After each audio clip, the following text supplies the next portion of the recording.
خلفائے راشدین کی عظمت دل سے ماننا یہی بقائے ایمان ہے۔ ہمارا یقین ہے کہ اسلام ما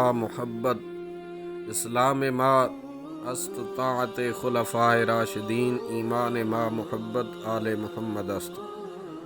خلفائے راشدین رضوان اللہ علیہم اجمعین کا مقام اور رسول اللہ صلی اللہ علیہ وسلم کے اہل بیت اطہار رضوان اللہ علیہم اجمعین کا مقام اور ان کی عظمت کو دل سے ماننا اور جاننا، یہ ہمارے ایمان کی بقا ہے۔ تاجدار اہل سنت امام احمد رضا خان رحمۃ اللہ علیہ نے اسی لیے فرمایا تھا کہ اہل سنت کا ہے بیڑا پار، اصحاب اصول نجم ہیں اور ناؤ ہے عطرت رسول اللہ کی۔ اللہ تعالیٰ نے ہمیں ہر جہت کی خوشبو اور اجالا عطا فرمایا۔ قرآن مجید کی سورۃ الفتح میں رب العزت کا فرمان ہے، محمد الرسول اللہ، حضرت محمد صلی اللہ علیہ وسلم اللہ کے رسول ہیں۔ والذین معہ، اور ان کے ساتھ والے، اشداء علی الکفار، کافروں پر سخت ہیں،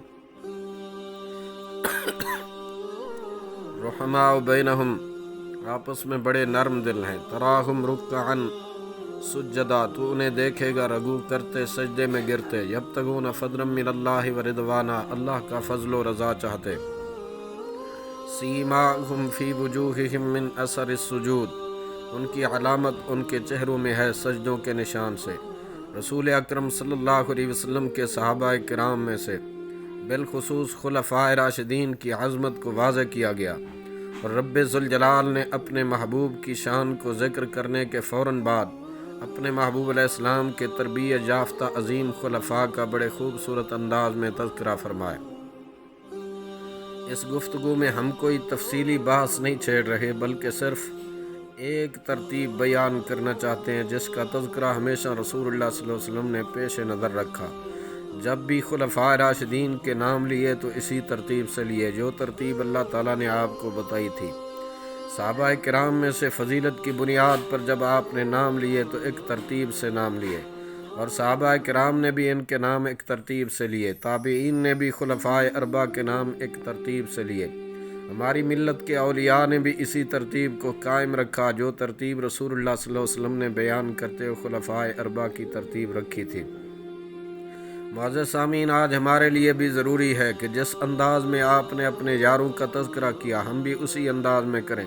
جس انداز میں خلفائے اربعہ کا تذکرہ صحابہ کرام نے کیا، تابعین نے کیا، پوری امت نے کیا، اسی انداز کو برقرار رکھا جائے۔ کسی دوسرے گروہ کے نظریات سے متاثر ہو کر نبی علیہ السلام کے طریقے کو چھوڑ نہ دینا، اہل بیت اطہار اور صحابہ کرام علیہم الرضوان کے طریقے کو چھوڑ دینا، یہ ہرگز حق پرستوں کا شیوہ نہیں ہے۔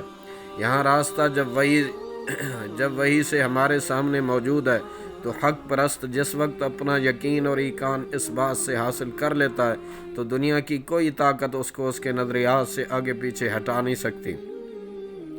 مقام خلفائے راشدین رضوان اللہ علیہم اجمعین، اس سلسلے میں عام لوگوں کے پاس تحقیق کا وقت تھوڑا ہے، اور جیسے روش چل نکلتی ہے اسی کی لوگ پیروی شروع کر دیتے ہیں۔ یہ سوچتے نہیں ہیں کہ عقیدے پر عمل کی بنیاد ہے، اگر عقیدے میں کجی آ گئی تو عمل رائے گاں چلا جائے گا۔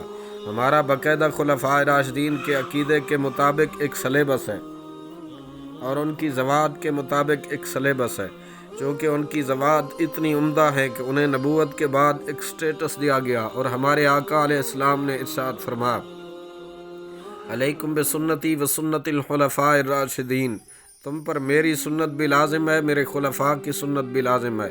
لہٰذا جن لوگوں کو دین میں اتنا بڑا مرتبہ دیا گیا ان کے بارے میں ہمارا ایک نظریہ ہونا چاہیے کہ جن کی سنت نبوت کے بعد اتنی اتھنٹک اور حتمی ہے کہ اگر اس طریقے کو اپنائیں تو رب خوش ہوتا ہے، اس طریقے پہ چلیں تو اللہ کی رضا ملتی ہے، تو یقیناً ان شخصیات کے بارے میں ایک ایمان اور یقین کا معیار بھی ہونا چاہیے۔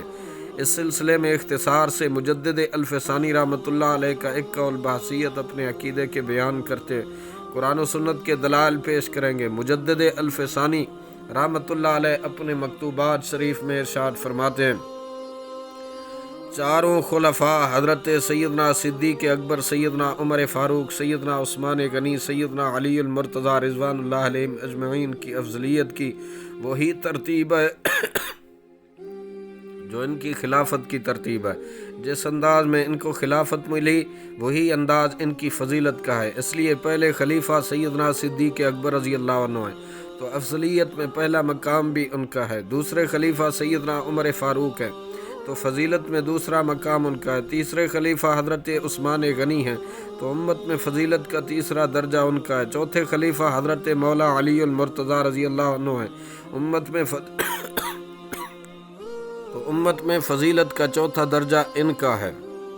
یہ پوری امت کا اتفاقی عقیدہ ہے، اور آج تک پوری امت مسلمہ اسی بات پر قائم ہے کہ ان خلفاء کے درمیان فضیلت کی ترتیب وہی ہے جو رب ذوالجلال نے ان کے درمیان خلافت کی ترتیب عطا فرمائی۔